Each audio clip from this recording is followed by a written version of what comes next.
जम्मू कश्मीर की 3 दिवसीय यात्रा पर अमित शाह पार्टी विधायकों के साथ बैठक। बीजेपी के राष्ट्रीय महासचिव तरुण चुग ने कहा कि पार्टी के सभी विधायक उनसे मिलना चाहते थे। आज गृह मंत्री अमित शाह गढ़वा में बॉर्डर आउटपोस्ट विनय का दौरा करेंगे और उसके बाद जम्मू कश्मीर के शहीद पुलिसकर्मियों के परिजनों से राजभवन में मिलेंगे। रामनवमी के मौके पर गृह मंत्री अमित शाह राजस्थान के कोटपुतली स्थित बालकनाथ आश्रम पहुंचे, जहां रुद्र महामृत्युंजय महायज्ञ की पूर्णाहुति में भाग लिया। बिहार दौरे पर लोकसभा नेता प्रतिपक्ष राहुल गांधी ने कांग्रेस की पलायन रोको नौकरी दो यात्रा में वो शामिल होंगे और बिहार के युवाओं से इसमें शामिल होने की अपील भी की है। राहुल गांधी के बिहार दौरे को लेकर गिरिराज सिंह का तंज बोले कि पहले वो प्रायश्चित करें, पीएम मोदी और नीतीश के नेतृत्व में बिहार में विकास देखकर रह जाएंगे बताते। सूत्रों के मुताबिक कांग्रेस अल्पसंख्यक विभाग के अध्यक्ष और राज्यसभा सांसद इमरान प्रतापगढ़ी सुप्रीम कोर्ट में आज वक्फ कानून 2025 के खिलाफ याचिका दाखिल कर सकते हैं। जमीयत उलेमा हिंद ने वक्फ संशोधन कानून सुप्रीम कोर्ट में उसको चुनौती दी। कानून के संविधान के खिलाफ बताते हुए कहा कि ये मुस्लिमों की धार्मिक स्वतंत्रता छीनने की साजिश। वक्फ कानून के खिलाफ सुप्रीम कोर्ट में याचिका दाखिल करने का सिलसिला जारी। केरल जमीयत उलेमा ने कानून के खिलाफ सुप्रीम कोर्ट का दरवाजा खटखटाया। इंडियन यूनियन मुस्लिम लीग ने भी वक्फ बिल के खिलाफ सुप्रीम कोर्ट जाने का फैसला किया। 16 अप्रैल को कोझिकोड में नए कानून के विरोध में बड़ी रैली का भी आयोजन। वक्फ कानून को लेकर लगातार विरोध के बीच में जेपीसी के अध्यक्ष जगदम्बिका पाल का बड़ा बयान। कहा कि कांग्रेस पार्टी द्वारा बनाया गया 2013 और 1995 का वक्फ कानून असंवैधानिक था। भाषा विवाद के बीच में पीएम का तमिलनाडु सरकार पर निशाना। बोले कि मेडिकल की पढ़ाई तमिल भाषा में कराए राज्य सरकार। सीएम स्टालिन पीएम के कार्यक्रम में शामिल नहीं हुए। पीएम मोदी ने स्टालिन के धन आवंटन न करने के आरोपों को खारिज किया। बोले कि पिछली सरकार की तुलना में 3 गुना ज्यादा धन आवंटित किया। पीएम मोदी के रामेश्वरम में दिए गए भाषण पर डीएम के नेता टीकेएस एलंगोवन ने कहा, योजनाओं के साथ योजनाओं की बजट राशि उपलब्ध भी करवाई सरकार। बीजेपी की राष्ट्रीय कार्य समिति के सदस्य और दिग्गज अभिनेता मिथुन चक्रवर्ती का बड़ा बयान। 9% हिंदू अगर हमारे साथ खड़े हो जाएं तो राम राज्य स्थापित हो जाएगा। राष्ट्रपति द्रौपदी मुर्मू पुर्तगाल के लिस्बन पहुंचे और पुर्तगाल के राष्ट्रपति मार्सेलो के निमंत्रण पर राष्ट्रपति पुर्तगाल की राजकीय यात्रा पर है। अखिलेश यादव के बीजेपी सबसे बड़े भू माफिया वाली पार्टियों के बयान पर गिरिराज सिंह का पलटवार। कहा कि सीएम योगी की लोकप्रियता से घबराकर ऐसे बयान दे रहा है। बीजेपी नेता की बेटी पर हुए एसिड अटैक को लेकर तेजस्वी यादव ने नीतीश कुमार पर बोला हमला। कहा कि सरकार अपनी ख्याली दुनिया में खोई हुई है और जनता परिणाम भुगत रही है। वक्फ कानून को लेकर मचे घमासान के बीच में आरजेडी सांसद मनोज झा का बड़ा बयान। बोले कि यह सद्भाव को नष्ट करने की साजिश सुप्रीम कोर्ट दूर करेगी लोगों के मन में बैठी हुई निराशा। शिवसेना यूबीटी प्रमुख उद्धव ठाकरे ने बीजेपी पर बोला हमला। आरोप वाले भाषा का इस्तेमाल करते हुए कहा कि वक्फ के बाद से बीजेपी की नजर ईसाई, जैन, बौद्ध और हिंदू मंदिरों की जमीन है। संजय राउत का बीजेपी पर निशाना। कहा बीजेपी को गरीबी से कुछ नहीं बोलना, उनको बोलना चाहिए और दावा किया कि पिछले साल विधानसभा चुनाव में खर्च किया गया धन महाराष्ट्र के बजट के बराबर था। जम्मू कश्मीर विधानसभा का सत्र हंगामेदार रहने की संभावना। नेशनल कॉन्फ्रेंस विधानसभा में वक्फ और राज्य के दर्जे को लेकर प्रस्ताव करेगा पेश। दिल्ली के सीएम रेखा गुप्ता रोहिणी में इस्कॉन मंदिर में कार्यक्रम में शामिल हुए। दिल्ली का विकास और यमुना की सफाई का मुद्दा। विश्व स्वास्थ्य दिवस के मौके पर भुवनेश्वर में आज योग महोत्सव का आयोजन किया जाएगा। अंतर्राष्ट्रीय योग दिवस के 75 दिन के काउंटडाउन की होगी शुरुआत। वक्फ कानून के खिलाफ डीएमके आज सुप्रीम कोर्ट में दाखिल कर सकती है याचिका। कानून के खिलाफ अब तक कुल 8 याचिकाएं सुप्रीम कोर्ट में दाखिल।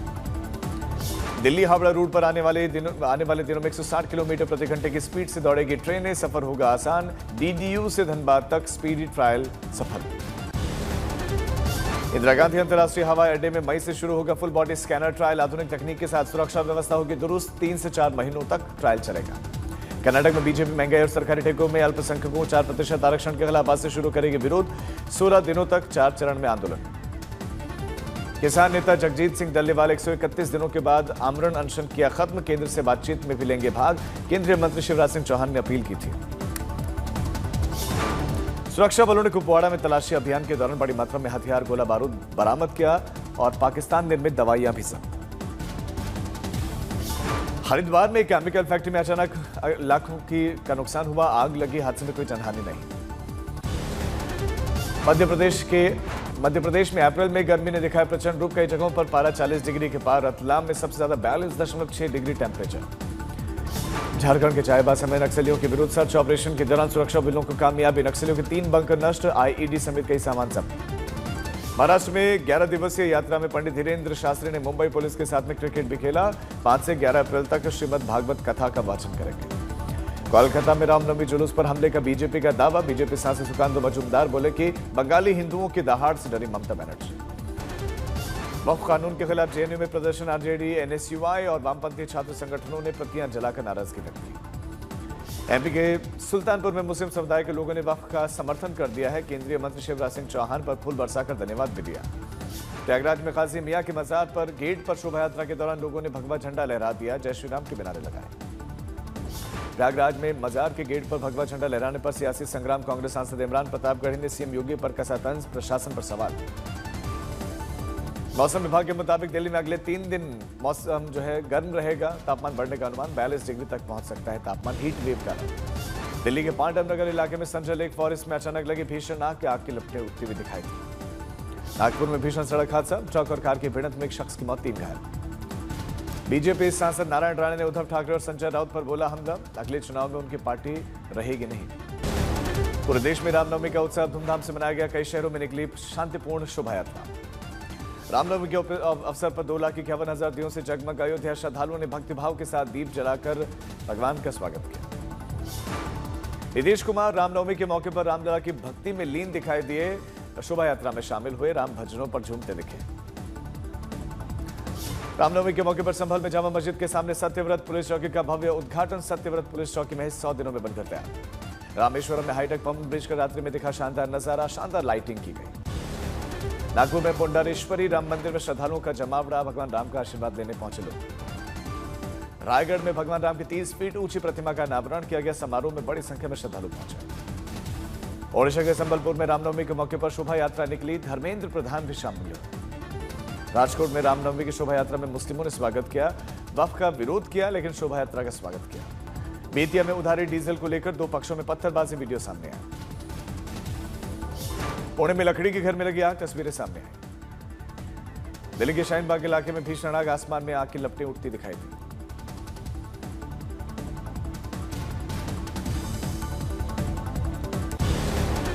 बगहा में तेज रफ्तार कार ने 4 लोगों को रौंदा, 2 लोगों की मौत। कोटद्वार के जंगल जल रहे हैं। 3 दिनों से हालात पर काबू पाने की कोशिशें जारी। उज्जैन के पास में तराना में बिलासपुर बीकानेर एक्सप्रेस ट्रेन में लगी आग। कोच को किया गया अलग। चमोली में अचानक कार में लगी भीषण आग। गाड़ी से एक शव बरामद। दिल्ली के शास्त्री पार्क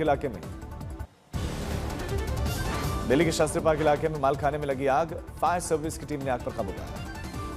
गाजियाबाद के वैशाली इलाके में 2 फैक्ट्रियों में लगी आग। लाखों का सामान जल गया।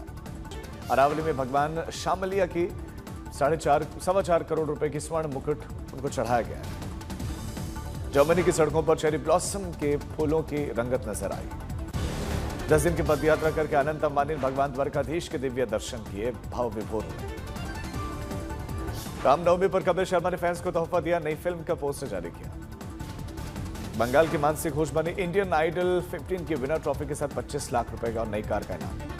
लापता लेडीज पर कंटेंट चोरी कार और बोरका सिटी के डायरेक्टर फेब्रिस ब्रैक का रिएक्शन आया कि आरबी शॉर्ट फिल्म से मिलती है गाने। रश्मिका मंदाना ने ओमान में सेलिब्रेट किया 29वां जन्मदिन। फोटोज आई। हैदराबाद की लगातार चौथी हार। गुजरात ने 7 विकेट से हराया। हैदराबाद ने 153 रनों का ही टारगेट दिया था। गुजरात ने शानदार गेंदबाजी की। पैट कमिंस ने जॉश बटलर को 0 पर पवेलियन भेजा तो मोहम्मद शमी ने साई सुदर्शन को 5 रन बनाने का ही मौका दिया। नीतीश कुमार रेड्डी हेनरी क्लासन इकलौती 50 पार्टनरशिप करते हैं, जबकि अनिकेत वर्मा अभिषेक शर्मा 18 रन बनाकर आउट। बुमराह 4 महीने के बाद मैदान पर कर सकते हैं वापसी। मुंबई ने ready to roar message post किया।